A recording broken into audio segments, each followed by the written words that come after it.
Hello friends, let's get started. Today we're gonna discuss about the .NET framework and the various component of the .NET framework architecture. As you can see, if you want to learn any technology or any programming language, we need to be knowing about the basic architecture of the technology first.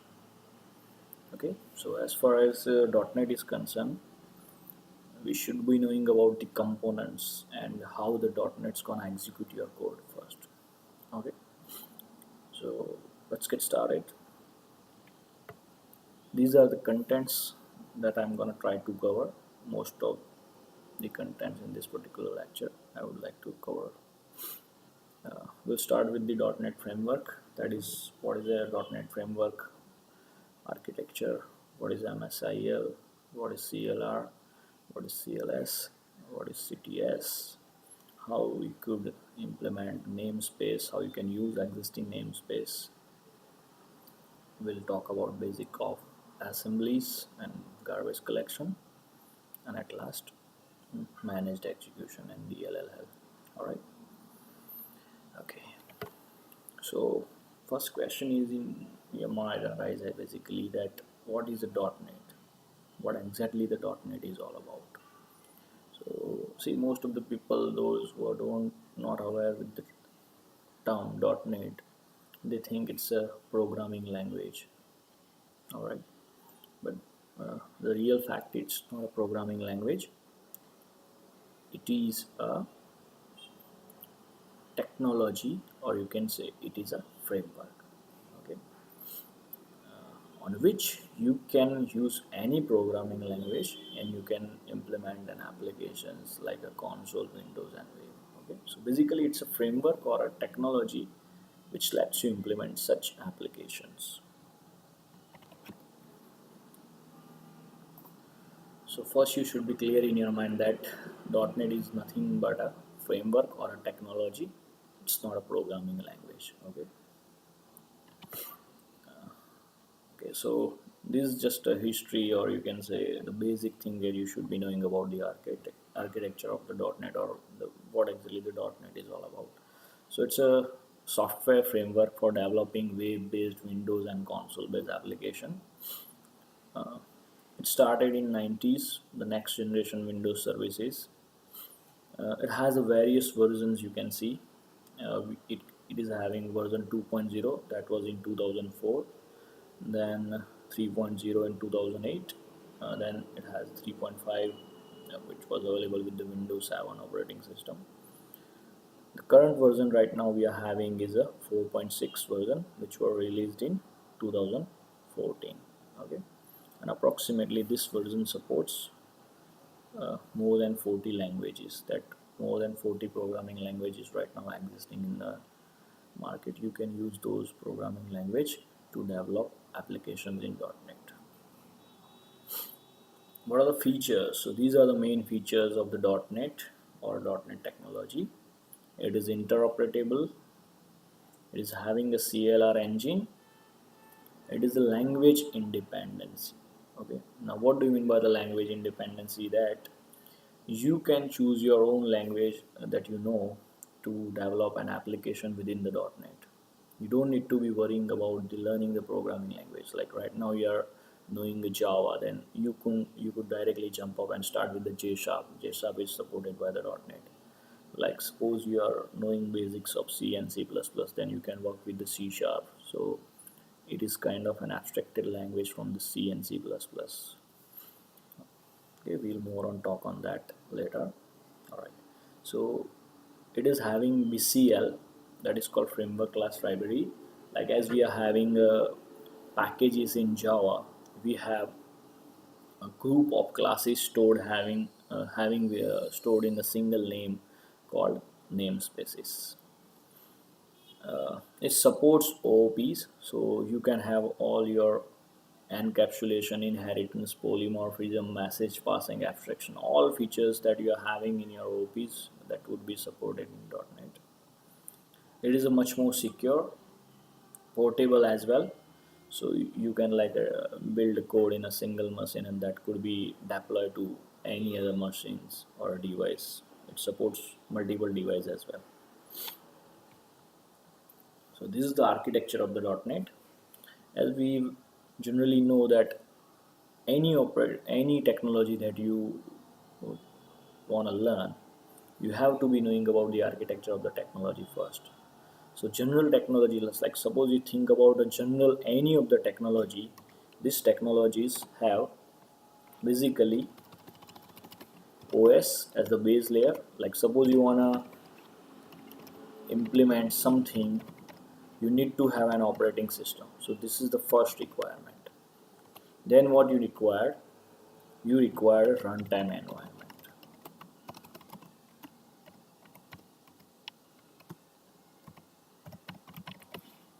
Runtime environment which is gonna convert your high level code to a machine understandable language code, or you can say high level code to machine language code.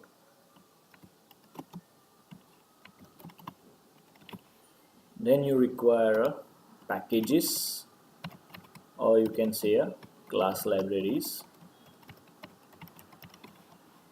Okay, like ready-made set of classes you should be having.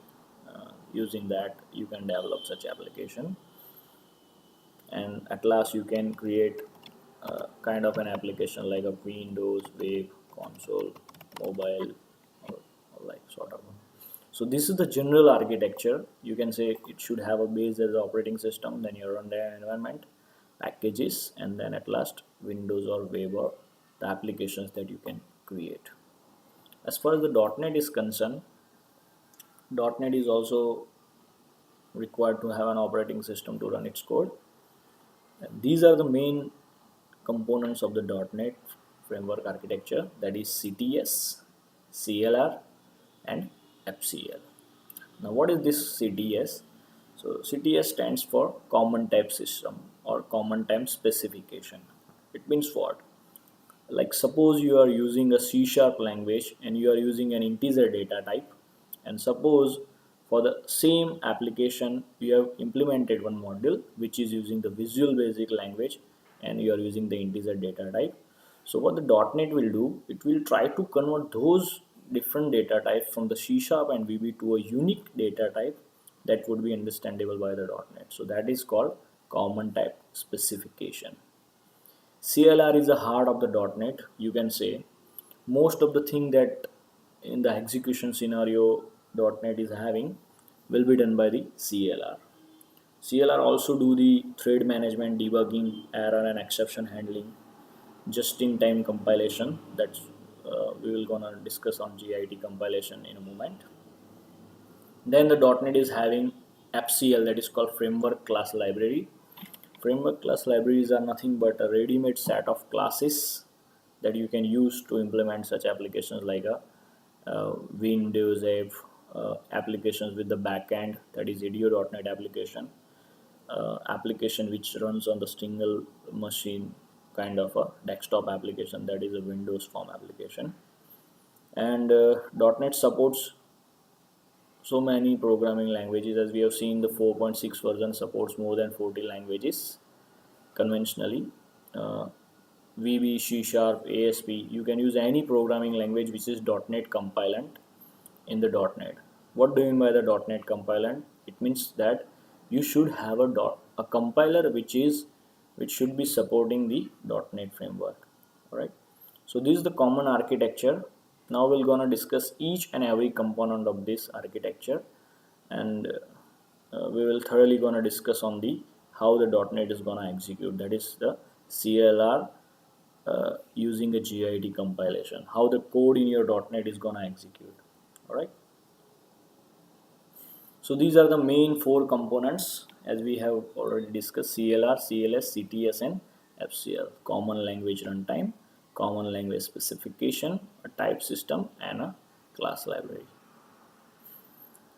So the CLR is what? So basically it's a core component of the .NET framework.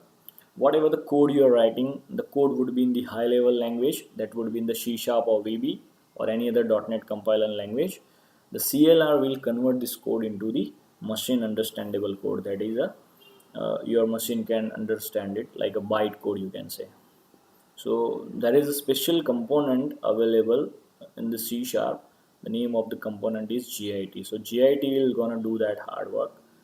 It will convert your machine language code to the high level code to the machine level language code. CL, as that its name suggests, .NET is supporting more than 40 languages in the 4.6 version, around 44 approximately. So any programming language which is available in the .NET compilation, you can use those languages with the use of CLS. So that is a language support, you can say. CTS, as we have discussed, it is a common type system. Whatever the data types you are going to be using, whether it is from any of the .NET compiler language, the .NET framework is going to convert that into a common type, and that would be done by the common type system. FCL is nothing but a framework class library. So that is sort of a ready-made set of classes available for you. So you can simply use and inherit those classes and use those classes as per your need. That would be in a framework class library. This is the most important aspects that you should be knowing as far as the .NET is concerned, that how the code is going to execute within the .NET. So like suppose you are having any .NET compiler language, how the CLR is going to executing your code from high level language to a machine understandable language. So first we will have any .NET compiler language, like here we are having C Sharp, VB and J Sharp. You can have any .NET compiler language. In this architecture, the each and every language will have their own compiler. Okay, like suppose you are using suppose you want to use C language or VC++. So VC++ should have its own compiler. Now what the architecture is going to do, that this high level language code is going to be converted into a unique Microsoft intermediate language code. So like suppose you are using VB, suppose you are using J Sharp, suppose you are using C Sharp, the .NET is not going to worry for that. What it's going to do is it's going to simply convert that high level language code to a MSIL code, that is a Microsoft intermediate language code. So whatever the programming language you are going to use, at last it's going to convert into a common code called MSIL. Now there is a component of the CLR that is called JIT. JIT stands for just in time compiler. Now what JIT is going to do is going to convert your MSIL code into a machine understandable code. So we are having a JIT which is a part of a CLR, common language runtime, which is going to convert your MSIL code into the bytecode. So the cycle is somewhat like that. You are having any .NET compiler language, they will have their own compiler. It's going to convert into MSIL, then it's going to come to CLR. CLR is having a JIT, which is just a stream-kind compiler, which will convert your MSIL code into the bytecode or machine understandable code. So you can say this is a CLR, or you can say it's a part of a .NET execution model, how the code in the .NET is gonna execute from the high level language to your bytecode or machine code.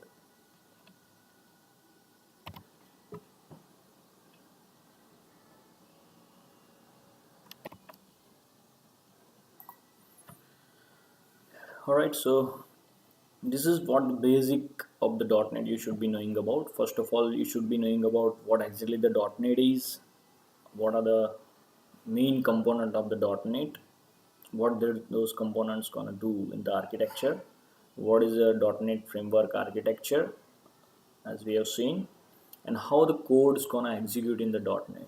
Okay, these are the basic things that you should be knowing about. In the next session, we're gonna discuss more on about the CLR, how the CLR is gonna work, and what are the other features rather than executing a code. What are the other features provided by the CLR, and then we're gonna discuss about the CTS and uh, CSL, I would say. All right. So thanks for hearing.